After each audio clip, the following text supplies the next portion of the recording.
नमस्कार, आदाब, सत श्री अकाल। आपका स्वागत है। आपके साथ मैं हूं ताहिर खान। खबर उत्तर प्रदेश से है। जी हां, उत्तर प्रदेश से एक रिपोर्ट है। रिपोर्ट में क्या खास है, ये रिपोर्ट देखिए।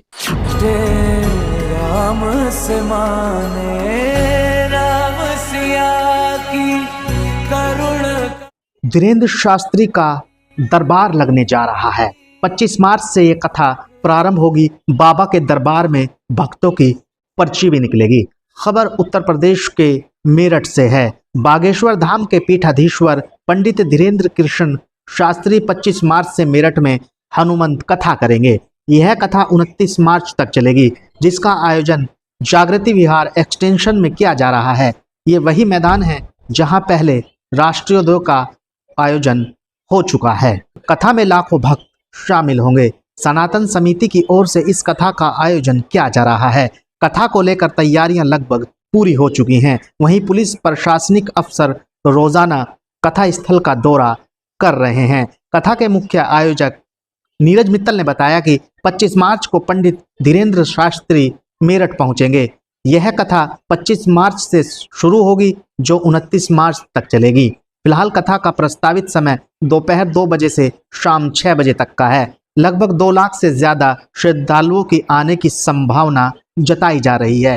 राजस्थान, मध्य प्रदेश, हिमाचल प्रदेश, बिहार से लेकर अन्य राज्यों से लोग पहुंचने की उम्मीद है, जो कथा में आएंगे। बाबा का दरबार लगेगा, जिसमें पर्ची भी उठेगी। किसके नाम की पर्ची निकलेगी, ये उसकी किस्मत तय करेगी।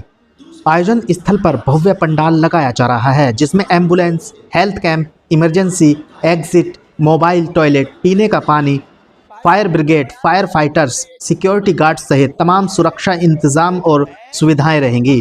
3 फायर ट्रक और 15 फायर मार्शल तैनात रहेंगे। वहीं पूरे इलाके में 100 से ज्यादा सीसीटीवी कैमरे लगाए जाएंगे। पार्किंग की व्यवस्था के लिए 5 स्थान चिन्हित किए गए हैं, से आमंत्रित किया गया है। चर्चा यह भी है कि प्रधानमंत्री नरेंद्र मोदी के आने की भी संभावना जताई जा रही है। इसके अलावा दिल्ली, हरियाणा और उत्तराखंड के मुख्यमंत्री भी इस कार्यक्रम में शामिल हो सकते हैं। अब आपको सुनवाते हैं कथा के मुख्य आयोजक नीरज मित्तल ने मीडिया को संबोधित किया है, क्या बातचीत की है, वो आपको सुनवाते हैं। बोलो सनातन धर्म की जय, वीर बजरंग बली भगवान जी की। पूज्य श्री बागेश्वर धाम सरकार जी हमारे बीच में 25 मार्च से 29 मार्च के बीच में जागृति विहार एक्सटेंशन में पधार रहे हैं। हम उनका बहुत बहुत हार्दिक अभिनंदन, स्वागत इस मेरठ की क्रांतिकारी धरती पर करते हैं। इस भव्य आयोजन में महाराज जी के द्वारा, बागेश्वर धाम सरकार के द्वारा भव्य हनुमत कथा और भव्य दरबार का आयोजन किया जा रहा है। भव्य दरबार 27 तारीख से है और जो भी वहाँ पे व्यवस्था है, किसी भी प्रकार की हमने कोई रसीद नहीं काटी है। और मेरा सभी भक्तों से निवेदन है, कोई भी रसीद लेकर आए उसे 1 रुपया ना दें। ये आयोजन सनातन कथा समिति के द्वारा हो रहा है, जिसमें हमारे मुख्य अध्यक्ष समिति के संजय त्रिपाठी जी, कितने लोगों के आने की संभावना है? महामंत्री जी राजेश खन्ना जी, मीडिया प्रभारी ऋषि त्यागी जी और कथा सचिव गणेश अग्रवाल जी, और संयोजक के रूप में हमारे बीच में राजेश सिंगल जी, अरुण अग्रवाल जी, सुमित सिंगल जी, श्री संजीव मित्तल जी और सभी सहयोजक गण, जिसमें सुमित सिंगल जी, अर्चित अग्रवाल जी, राजीव गोयल जी और विपिन सिंगल जी हैं और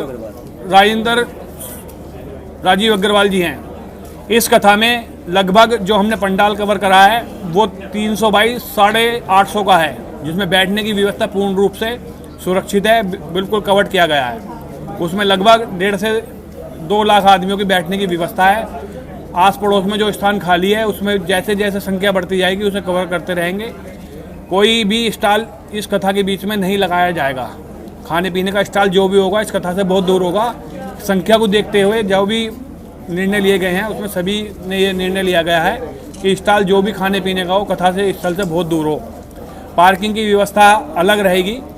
इसमें जो मुख्य रूप से हमारे बीच में जिनकी हमें स्वीकृति मिल चुकी है उसमें उप मुख्यमंत्री ब्रजेश पाठक जी, केशव प्रसाद मौर्य जी, हमारे मंत्रियों में नंदगोपाल नंदी जी, कपिल देव अग्रवाल जी और हमारे मुख्य रूप से जो इस कथा के प्रेरणा स्रोत हैं श्री मनोज तिवारी जी सांसद दिल्ली उपस्थित रहेंगे। और जो जिन जिनको हमने आमंत्रण दिया है उसमें अपने प्रदेश के मुख्यमंत्री माननीय सनातन धर्म को बढ़ावा देने वाले माननीय योगी आदित्यनाथ जी और उत्तराखंड के धामी जी को भी हमने आमंत्रित किया है। उनकी अभी स्वीकृति नहीं आई है, लेकिन उन्होंने हम आश्वस्त किया है कि हम आएंगे जरूर। और जो भी बाकी सूचना आपको सीसीटीवी मतलब जो भी आपको और कुछ पूछना है आप कथा के दौरान जो श्रद्धालु बाहर से आएंगे कितने लोगों के बैठने हमारे पूरे पंडाल में हमने जो पूरे पंडाल में 20 से लेकर 25 एलईडी लगवाई हैं और सभी एलईडीओ का एक कंट्रोल रूम बनवाया गया है, जिससे हमें ये पता लगता रहे कि क्या क्या व्यवस्था चल रही है। उसी में करीब करीब 300 सीसीटीवी कैमरे उन एलईडीओ से अलग हैं। जो उनके तरफ से बागेश्वर धाम सरकार की तरफ से व्यवस्था है उसमें उनके 100 पर्सनल बॉडीगार्ड से अलग बाउंसर बॉडीगार्ड अलग हैं। उनके जो 100 बाउंसर अलग हैं जो विभिन्न क्षेत्रों में उनके द्वारा जो उनसे कनेक्टेड रहते हैं वे तैनात रहते हैं। उसके हर पहलू को हमने कल एसएसपी साहब आए थे मौके पर, तो हमने हर पहलू को बारीकी से समझ लिया है और जो भी उचित व्यवस्था अच्छी से अच्छी व्यवस्था हम अपने कथा सुनने वाले भक्तों को सनातन धर्मियों को दे पाएंगे उसका हम अच्छे से अच्छा प्रयास करेंगे।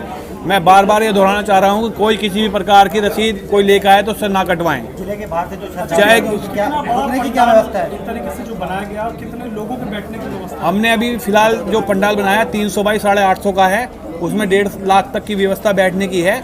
और जो जैसे जैसे भक्त बढ़ेंगे तो साथ के साथ एक्सटेंशन करवाने के लिए हमने वहाँ पे सामान रख रखा है। अच्छा, लोग संपर्क भी कर रहे होंगे, क्या लग रहा है कितने लोग आएंगे? खाली मिलिट्री आप देख रहे पूरे दूर दूर से कई पूरे प्रदेश से फोन आ रहे हैं, बहुत बुरी स्थिति है। राजस्थान से भी हमारे जो लगे हुई सीमाएं हैं उनसे भी, हरियाणा से भी कई ऐसी महिलाओं के भी फ़ोन आ रहे हैं जो ये कह रहे हैं कि हमें सेवा का मौका दो और हमें किसी सेवा में लगा लो। लेकिन हम सेवा उन्हीं के लिए जो हमारे मतलब जिनको हम बहुत भली भांति परिचित हैं उनको ही सेवा में लगाएंगे। जो उनसे वो भी जिसकी जो बागेश्वर धाम सरकार के जो आयोजक मंडल हैं वो हमसे वो परमिशन देंगे, हम उन्हें ही वो करेंगे उसमें लगाएंगे। सुरक्षा को लेकर कैसे इंतजाम रहेंगे? इतनी भीड़ आई, कैसे कंट्रोल आप लोग करेंगे?